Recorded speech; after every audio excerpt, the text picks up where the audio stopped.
ಕನ್ನಡಿಗರ ಕೆಣಕಿದ್ದಕ್ಕೆ ಜೈಲು ಪಾಲಾಗಿದ್ದಾರೆ ಎಂಇಎಸ್ ಮುಖಂಡ. ಕನ್ನಡಿಗರನ್ನ ಕೆಣಕಿದ್ದಕ್ಕೆ ಜೈಲು ಪಾಲಾಗಿದ್ದಾರೆ ಎಂಇಎಸ್ ಮುಖಂಡ. ಅದನ್ನು ಅರೆಸ್ಟ್ ಮಾಡಲಾಗಿದೆ. ಬೆಳಗಾವಿ ಪೊಲೀಸರಿಂದ ಎಂಇಎಸ್ನ ಶುಭಂ ಶೆಳಕೆಯನ್ನ ಬಂಧಿಸಿದ್ದಾರೆ.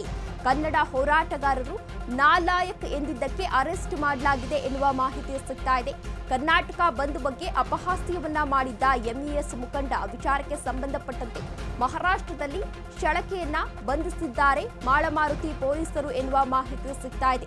ಮೆಡಿಕಲ್ ಟೆಸ್ಟ್ ಬಳಿಕ ನ್ಯಾಯಾಲಯಕ್ಕೆ ಶುಭಂ ಶೆಳಕೆಯನ್ನ ಹಾಜರುಪಡಿಸಲಾಗುತ್ತೆ ಎನ್ನುವ ಮಾಹಿತಿ ಸಿಗ್ತಾ ಇದೆ. ಏನು ಬೆಳಗಾವಿಯಲ್ಲಿ ಕಂಡಕ್ಟರ್ ಮೇಲೆ ಹಲ್ಲೆಯನ್ನ ಮಾಡಲಾಗಿತ್ತು. ಅದೇ ವಿಚಾರಕ್ಕೆ ಸಂಬಂಧಪಟ್ಟಂತೆ ಕನ್ನಡ ಪರ ಹೋರಾಟಗಾರರು ಈಗಾಗಲೇ ಬಂದ್ಗೆ ಕರೆಯನ್ನ ಕೂಡ ನೀಡಿದ್ರು. ಬಂದನ್ನ ಕೂಡ ಮಾಡಲಾಗಿತ್ತು, ಹೋರಾಟವನ್ನ ಕೂಡ ನಡೆಸಿದ್ರು.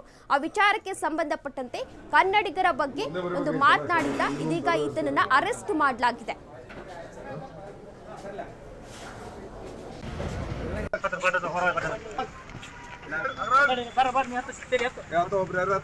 ಹುಷಾರ್